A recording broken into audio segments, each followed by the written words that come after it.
A few minutes ago, a group of us gathered to light our Yisker candles, our memorial candles. We light these before we light the two that we kindle right now together. These candles ritually mark the beginning of Yom Kippur, the beginning of our Day of Atonement. If you have candles to light at home, please do so with me as we offer these two blessings of beginning.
Please sing and read with us throughout our services this evening.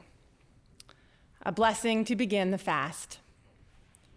Blessed are you, soul of the universe, creator of many creatures and their varied needs. For sustaining the lives of all beings, life of the universe, we praise you. Now we prepare to abstain from food and drink, that we may dedicate ourselves to the spiritual tasks of this holy day. Blessed is the source of all. You open us to your nourishment. Be with us throughout this time of intentional fasting. Each year at this time, we invite our president and our past presidents up to our bima, to stand, each of them, holding a Torah before the empty Aron HaKodesh, our holy ark. When the Torahs come out, we are left with an empty Aron.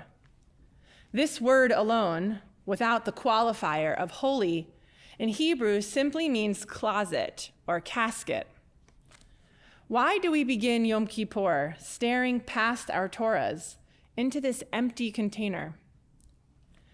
The text and melody of Kol Nidre ground us right here, right now. We say, help us to use care with our words, not overpromising, and fulfilling our obligations whenever possible. In accepting these highest leadership positions, our presidents live this promise. With the power embedded in words and vows to create, we will build sacred community. We will live and lead by example. Tonight, we honor all of our living past presidents, some of whom you see before you. Dorothy Starr, Harry Plonskier, Arnie Ryder, Pam Himelis, Rick Greenberg, Kathy Hecht, Rebecca McKinnon, and our current president, Elizabeth Resnick. Their presence affirms our deeply rooted past that allows us to stand here in this moment. This moment is a promise for our future. To each of you at home and to our presidents who guided us with this same dedication, but who live on in legacy alone now, we say thank you. We are so grateful for your service to Barnert Temple and to the Jewish people.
all vows, resolves, and commitments, vows of abstinence and terms of obligation, sworn promises and oaths of dedication, that we promise and swear to God and take upon ourselves from this day of atonement until next day of atonement, may it find us well. We regret them, and for all of them we repent. Let all of them be discarded and forgiven, abolished and undone. They are not valid and they are not binding. Our vows shall not be vows, our resolves shall not be resolves, and our oaths, they shall not be oaths. All shall be forgiven, the entire community of Israel, and the stranger who lives in their midst, for all have gone astray in error. Moses prayed to God, "As you have been faithful to this people ever since Egypt, please forgive their failings now, in keeping with your boundless love." And God responded, "I forgive as you have asked." These next words are all about love. God's love for the Jewish people, expressed through covenant and law, the tools to create community and justice. As we hear them tonight, as we offer them tonight, I encourage you to think about how you know love. From whom does it come, and to whom does it go? How does it feel? And how do we act on this feeling of love?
את אדוני אלוהיך בכל לבבך ובכל נפשך ובכל מאודיך.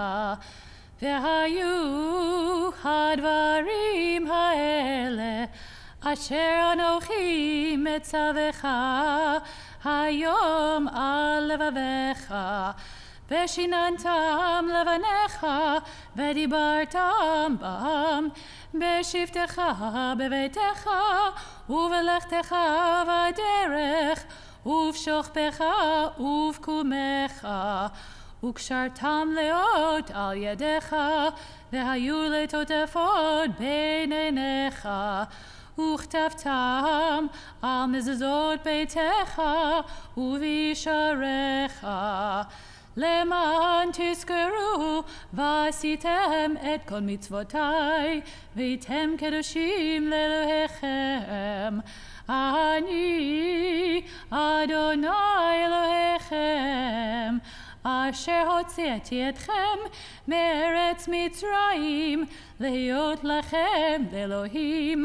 אני אדוני אלוהיכם. Why do we pray? Connection with the past, the expression of our hopes for the future, a moment of personal transcendence and clarity, a strong bond with a community that shares our values and sings melodies that we cherish. During this sacred season, our liturgy gives us an extended opportunity to ponder the holiness of God. During the days of awe, 3 short prayers are added. These passages each begin with the word uvechein, which means and so, and each explore the implications of a world suffused with God's holiness. What would that look like? In the first passage, creation is united by a sense of awe and reverence for the divine. In the second, the Jews receive kavod, or honor and respect. And in the third, evil has been vanquished by righteousness. Together, these 3 prayers set forth a vision of a world in which we feel and experience God's presence every day. We make God holy not just by offering these words, but also by realizing this vision through our actions, showing reverence for all creation, giving kavod, honor, to all people, especially the vulnerable among us, and to embodying righteousness in all we do.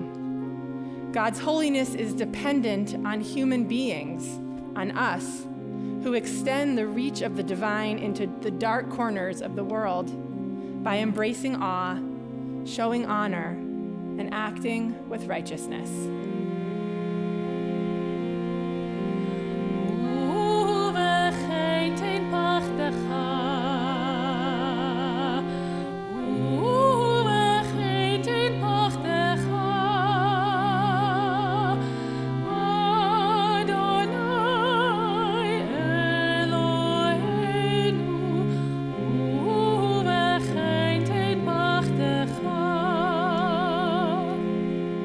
So, in your holiness, give all creation the gift of awe. Turn our fear to reverence. Let us be witnesses of wonder, perceiving all nature as a prayer come alive. We bow to the sovereignty of your strength, the primacy of your power. We yearn for connection with all that lives, doing your will with wholeness of heart. Awe-inspiring is your creation, all-encompassing your transcendent name.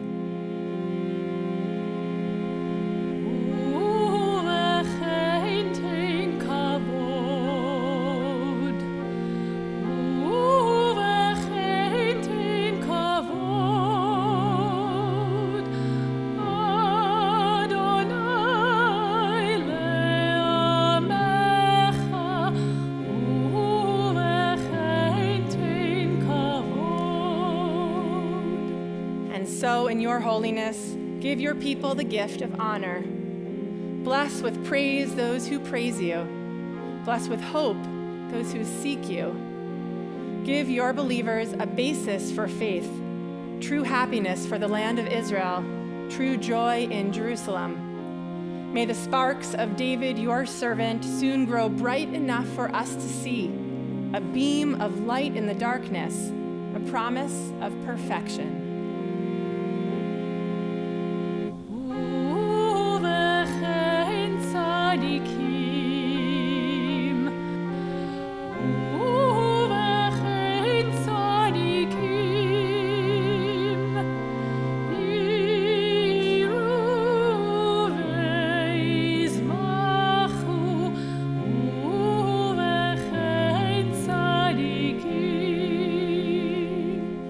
And so, in your holiness, give the righteous the gift of a vision bright with joy, a world where evil has no voice, and the rule of malevolence fades like wisps of smoke.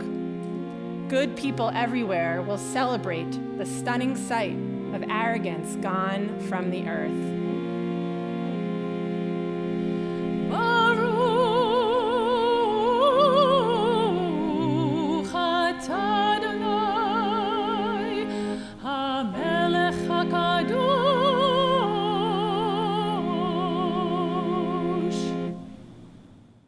As we continue to ease our way into this holiest of days, we listen again to the melody of Kol Nidre. How do we become more open, more vulnerable? How do you want to feel when Yom Kippur ends tomorrow night? And what do you need to do right now in order to make that happen?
As we begin this section of confession in our service, I offer this poem by Rabbi Rami M. Shapiro called Bold, Humble, Daring.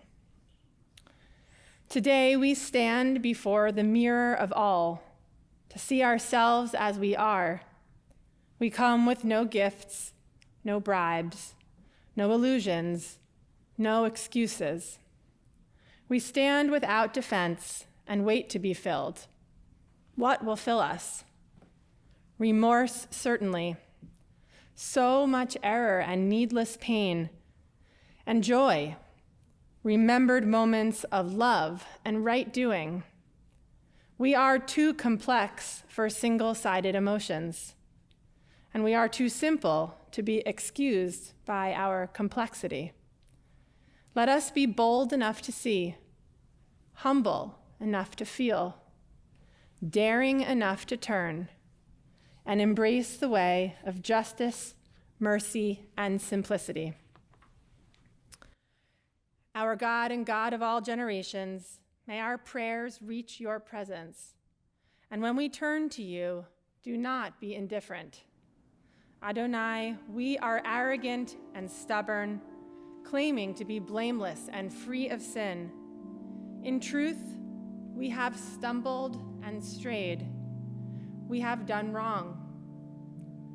As we sing this responsive alphabet of sins, we tap our chests, hoping the doors to our hearts will open with our teshuvah.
continue with these words of confession, alternating the Hebrew and the English you see on your screen.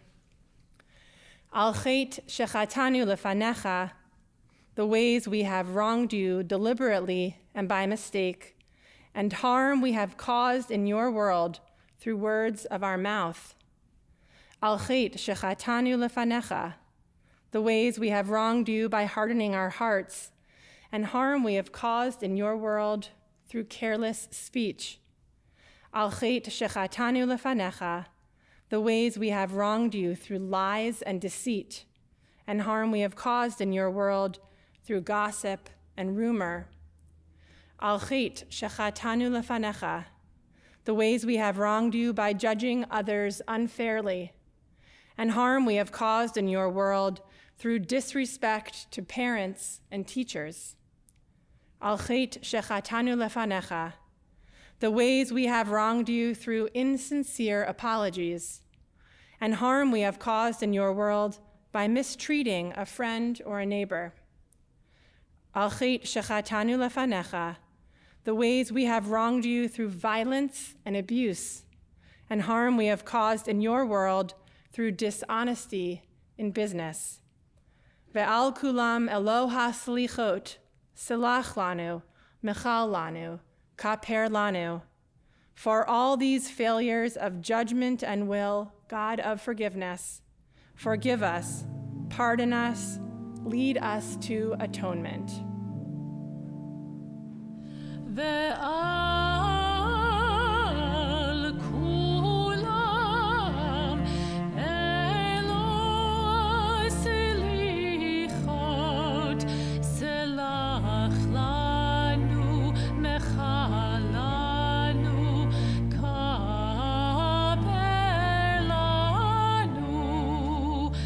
Ve'al kulam elo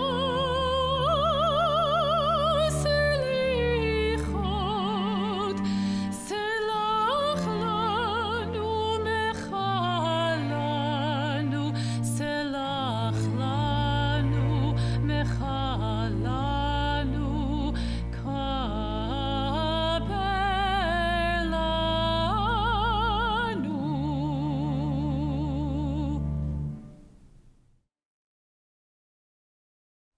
Mi ma'amakim keraticha, Adonai. Adonai shima v'koli. Out of the depths I call to you, O God. Adonai, hear my voice.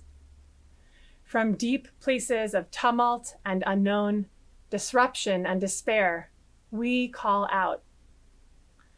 These words from Psalm 130 resonate anew this year. Many of you lost loved ones, partners, parents, siblings, children, friends. Some died of COVID, some died of other illnesses. But regardless, everyone who has mourned since March has had to do so without overflowing Shiva gatherings and without the comfort of hugs from family and friends. And even we, the lucky ones, who did not bury a beloved, have lived with loss. The past 6 months have shaken just about everything that had previously felt firm and reliable. Our jobs, our schedules, our schools, our Jewish living, our relationships, our shared spaces, our control.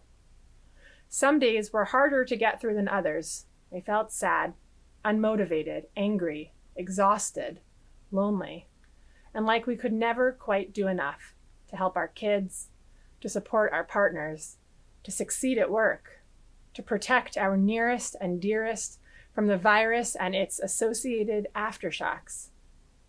We have felt, we still feel grief. On March 23rd, a Harvard Business Review article called "That Discomfort You're Feeling is Grief" made the rounds on social media. It's likely you saw it. I remember reading it sometime not too long after its publication. Remember the end of March, when it felt like we had already been living in this nightmare for an interminable period? It was only the beginning of this pandemic, but the experience of living through it had already set in. David Kessler, a man with the unusual reputation as the world's foremost expert on grief, is quoted in this article. He speaks of different kinds of grief. We experience general grief, that the world has changed and that our normal is, at least right now, no more. We feel collective grief, a shared and unsettling heaviness. We experience anticipatory grief, that feeling we get about what the future holds when we are uncertain. Kessler recommends that when our imaginations start to get the better of us, we turn to practices of mindfulness and meditation, focusing on this moment, what we see, what we feel, what we know is true right now. This brings us into the present. Then, he says, we need to try to let go of what we can't control. He urges us to stock up on compassion for others. I'd add compassion for ourselves, too. Kessler also nudges us toward finding meaning in this moment. Here, I got a little stuck. I wasn't ready to be pushed toward meaning. I was sad. I was scared. I was angry. And it is healthy and important to feel these things for some time. Grief is nonlinear, which is why we sometimes feel like we are being swung back and forth like a pendulum. Instead of seeking meaning, we might seek to identify and vocalize that for which we are grateful, our blessings. Gratitude for waking up in the morning, the ability to have our groceries delivered, access to computers when everyone in the house is suddenly in need of a screen, healthcare, keeping in mind the things that actually work and help us to be safe without minimizing the challenges and fear stalking our daily lives. This takes us away from a paradigm in which the thought of something good or positive is followed immediately by a giant but, to one in which our experiences are connected with the possibility of and. In this case, the conjunction but negates the first in the feeling in the first half of whatever sentence we're building, whereas and makes space for all. Not, this time has been so hard, but look at all that's also good. Rather, this time has been so hard, and I can see and lift up the good around me too. My family's life this summer was defined by no camp and no babysitter, 2 small children, and 2 full-time jobs. And it gave my parents a lot more time with our boys than they would ever have had, which was mostly good and also very exhausting for them. And we wish things were not as they were. And we are lucky. Other families have also reported related experiences amidst the real, life-altering, low places of this pandemic. More family time, home-cooked meals, reorganized cabinets, charitable giving, Shabbat participation, and more. Let me be clear about my message here.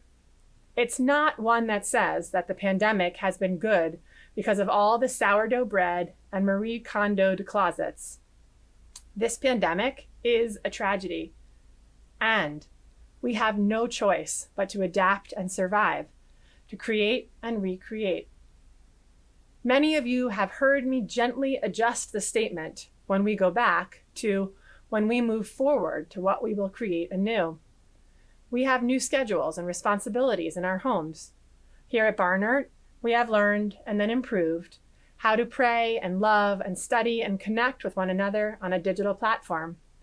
We have transformed our work cultures and saved our environment much of the damage that typically accompanies our daily commutes. We are unable to unsee the disparities that have persisted in our country for decades, the generational injustices we must correct, so we are responding.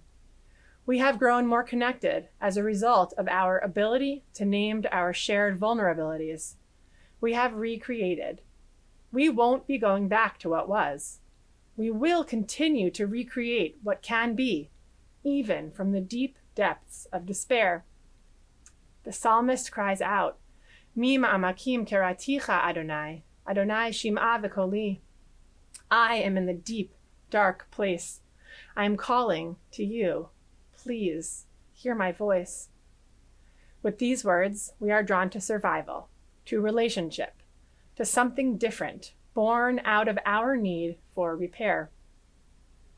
The Hebrew word we generally turn to when we speak of repair is tikkun, as in the core of our calling, tikkun olam, a phrase we usually translate as repair of our world. Rabbi Frischman shared a teaching with me recently about this word tikkun that reflects an essence of Kabbalah, Jewish mysticism, and an essential call to action for this moment. Tikkun, Kabbalah teaches, is not repair, it's reformation. Reformation in the sense of reforming, entering the higher, evolved form of the Spirit, which connects us to the all-encompassing divine. It's a process not by which we repair something broken, returning it to an earlier state, but rather one in which we evolve to become more spiritual, more elevated, more connected. And we don't do it to make ourselves feel better or happier, but because we have to. We are, each of us, living in service to each other and to the vital holy presence that connects us all. In Rabbi Frischman's words, once I'm reawakened to love, I have to serve. We saw that service to others not only to repair what is broken, but to reform what is possible in the life of Supreme Court Justice Ruth Bader Ginsburg. Justice Ginsburg embodied this tenet of our tradition. She taught us to build connections even in dissent. In her words, Jews carry an obligation to better the world carefully and steadily, to do one's part to make our communities, nation, and universe more humane, fairer, more just.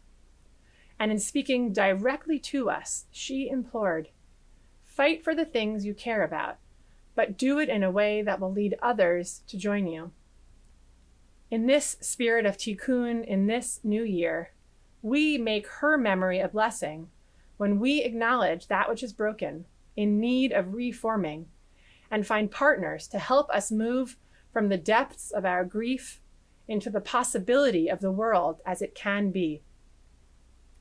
We mourn Justice Ginsburg this evening, Kol Nidre, the beginning of Yom Kippur, our day-long annual dress rehearsal for the day of our death, a day with no food or water, stripped of makeup or other adornments. We are meant to come face to face with our mortality.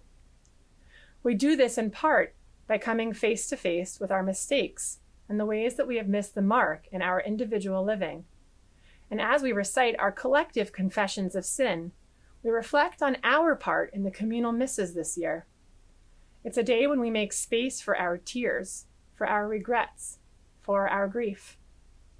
And then Ne'ilah comes tomorrow evening, the last service of Yom Kippur. The melodies move from minor to major. We offer a blessing for separation, and our focus turns back to living, to possibility, to reformation, to what we will create in the new year and with whom we will build loving partnerships. We have found ourselves in deep places these last months, as individuals and as a nation. And this is not the first time our people, the Jewish people and the American people, have had to recreate. We built a new life in Eretz Yisrael after a long journey from Egypt. We created a whole new way of living as Jews, actually a totally different system of practicing Judaism, when the Second Temple was destroyed almost 2,000 years ago. Life in this country changed too, after Gettysburg, after Pearl Harbor, after September 11th, 2001. We still feel loss and grief with each of these moments. We mourn individuals, ways of living, the assurances that accompanied comfort. These losses could be enough to fill our hands. And in these same cupped, open hands, we can see that blessing can coexist.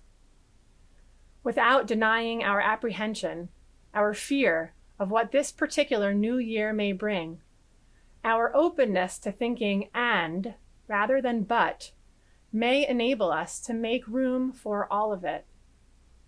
The psalmist anticipated our need for a shared language right now. Mi ma'amakim keraticha Adonai. From these deep, dark places we call to you, O source of comfort and connection. We call to each other. We make space for sadness. We remind each other that despair and optimism need not be mutually exclusive. And to this cry of biblical proportion, Adonai Shim'a v'koli, Adonai, hear my voice, we can respond. We hear each other. We meet each other in the depths. We take hands, begin our ascent, and recreate together.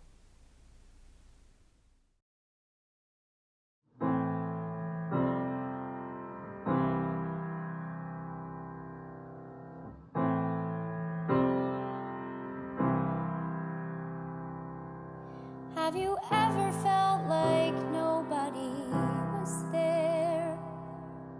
Have you ever felt forgotten in the middle of nowhere? Have you ever felt like you could disappear? Like you could fall and no one would hear?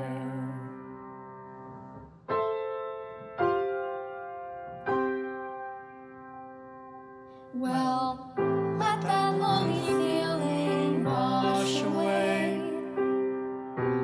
Maybe there's a reason to believe you'll be okay. 'Cause when you don't feel strong enough to stand, you can reach out your hand and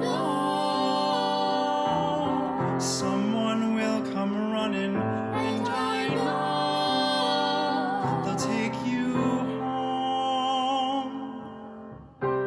even when the dark comes crashing through, when you need a friend to carry you, and when you're broken on the ground, You will be found. So let the sun come streaming in, 'cause you'll reach up and you'll rise again. lift your head and look around. You will be found. You will be found. You will be found. You will be found. You will be found.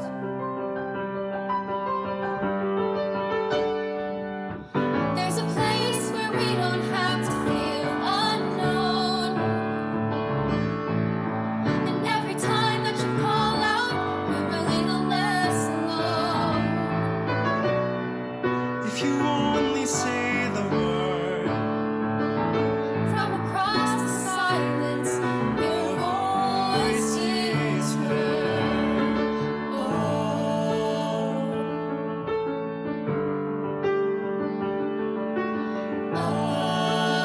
oh, someone will come running.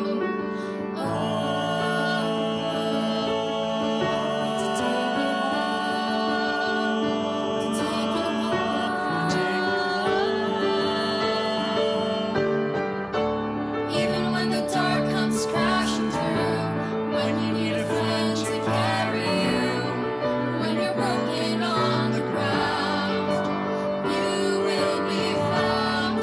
So let the sun come streaming in, 'cause you'll reach up and you'll rise again. If you only look around, you will be found.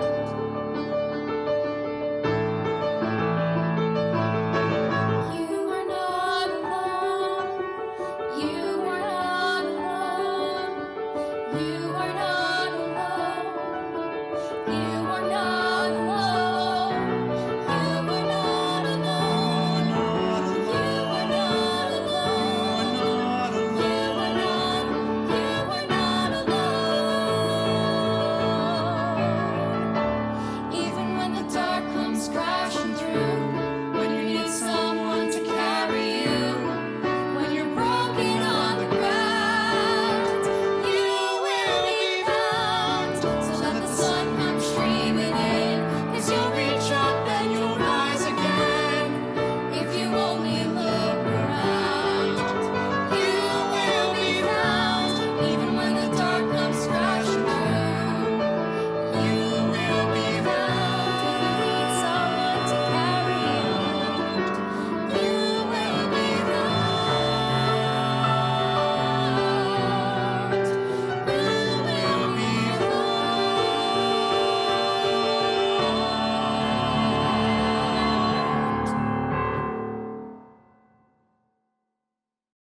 Shema Kolenu, hear our call, hear our voices, Adonai.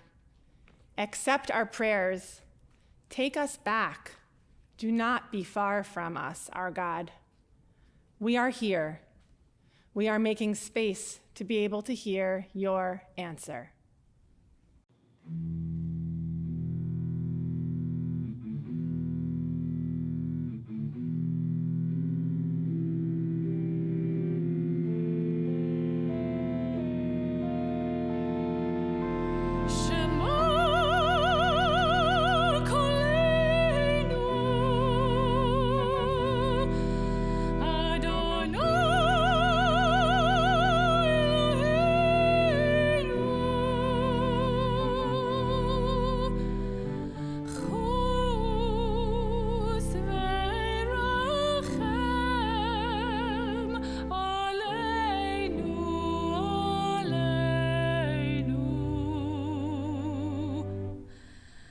וקבל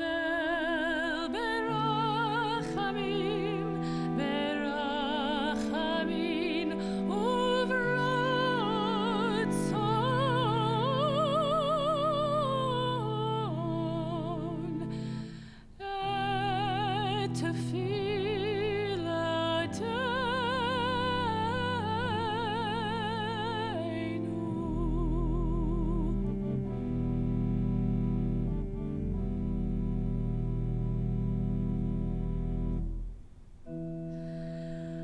השיבינו אדוני אליך, השיבינו אליך ונשובו, חדש יומנו, יומנו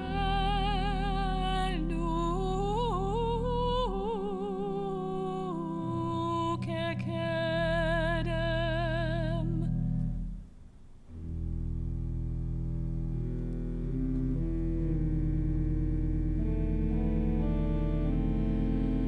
אל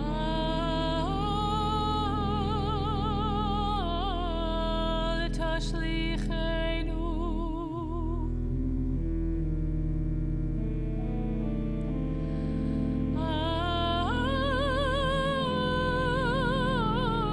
אל תשליכנו,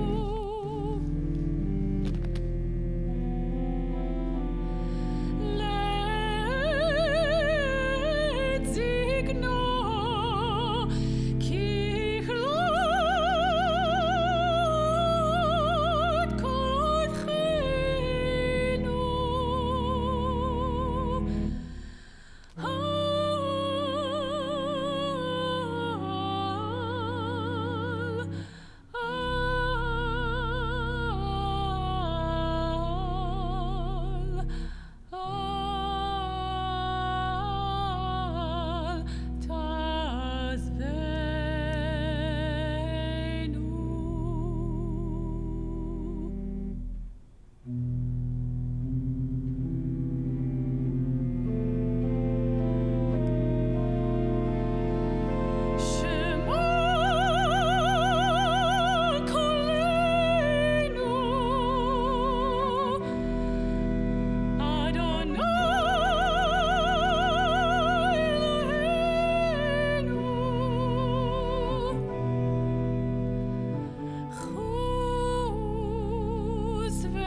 וקבל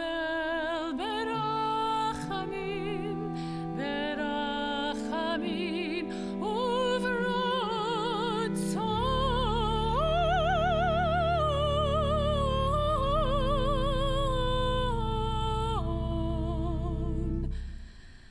את תפילתנו.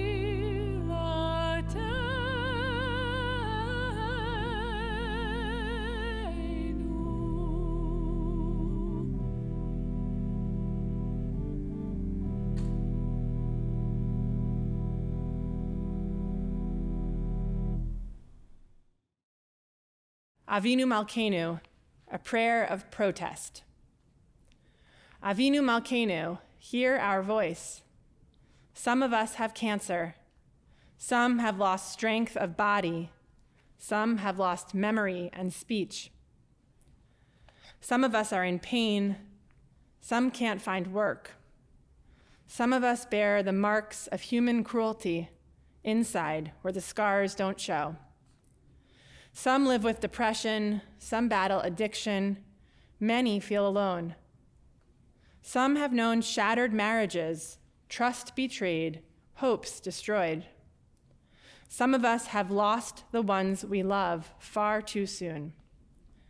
And some of us have lost a child. All of us have seen suffering in our midst. All of us know the ravages of war for which there are no words. Avinu Malkeinu, why? Avinu Malkeinu, are you there? Do you care? Avinu Malkeinu, hear our pain. Hear our anger. Hear our grief. Avinu Malkeinu, here is our prayer. Give us the strength to go on. Give us reasons to get up each day. Give us purpose and persistence. Help us to fend off fear and to hold on to hope. Help us to be kind. Don't make us bow or grovel for your favor. Give us dignity and give us courage. Avinu Malkeinu, show us the way to a year of goodness. Renew our belief that the world can be better. Restore our faith in life. Restore our faith in you.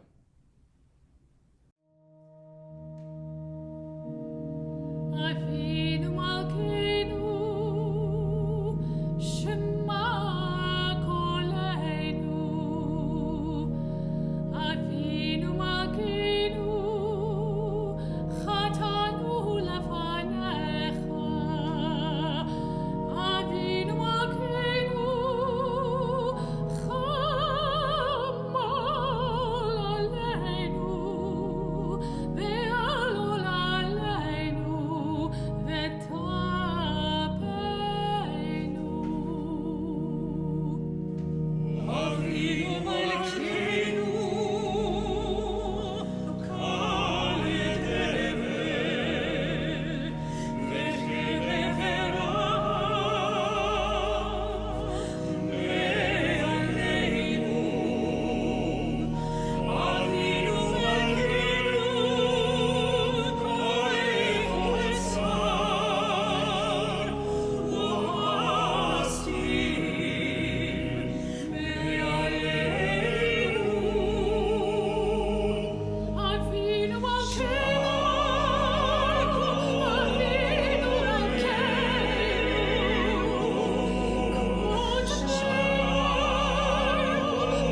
preparing for the prayer of memory. This holy night concludes with memory. Our last thoughts always are of those we have lost. We miss them especially tonight, yearning for their presence at our side. The service we have shared once was theirs. They spoke and sang the ancient words. They prayed, repented, and yearned for better lives, as we have done. Flawed in their deeds, imperfect in their faith, they still drew strength from their tradition as we seek fortitude in ours. What was good and beautiful in their lives once gave us joy and now inspires us to reach higher. The knowledge that they loved us deeply brings comfort to our hearts. So we light candles of remembrance and gratitude, and we speak this timeless truth. Zichronam livracha. Their memory is a blessing now and forever. We pray that their goodness will live on in our lives, planting seeds of kindness and hope for generations to come. I invite you to share now aloud the names of those you remember tonight, as if we could hear one another live, as if we could lift up the lives that we remember. Please share the names of your loved ones. And we say together, Yitkadal v'yitkadash shemei Rabbah, be'alma divra chirutei v'yamlich malchutei, b'chayechon u'v'yomechon u'v'chayei dechol beit Yisrael, ba'agala u'v'zman kariv v'imru amen. Yehei shemei Rabbah mivorach le'alam u'lalmei almaya, yitbarach v'yishtabach v'yitpa'ar v'yitromam v'yitnaseh, v'yithadar v'yit'aleh v'yithalal shemei dekudesha b'richu. Le'ela u'le'ela min kol birchata v'shirata, tushbechata v'nechemata, da'amiran be'alma v'imru amen. Yehei shlama Rabbah min shemaya, v'chayim aleinu ve'al kol Yisrael v'imru amen. Oseh shalom bimromav, hu ya'aseh shalom aleinu ve'al kol Yisrael, ve'al kol yoshvei tevel, ve'imru amen. May the source of peace bestow peace on all who mourn, and may we be a source of comfort to all who are bereaved. Amen. We close our Kol Nidre service even as we are still beginning this whole awe-filled day of Yom Kippur. As you move from the sacred prayer space in your home to the sacred living spaces in your home, try to take with you one sound, one reading, one promise. It's hard without our walk back to our cars or the drive home to process the whole of Kol Nidre. So a moment here instead. What's something you're carrying with you tonight? How will you be even a little bit different or more ready when we meet again tomorrow morning? We return to God, to each other, to love.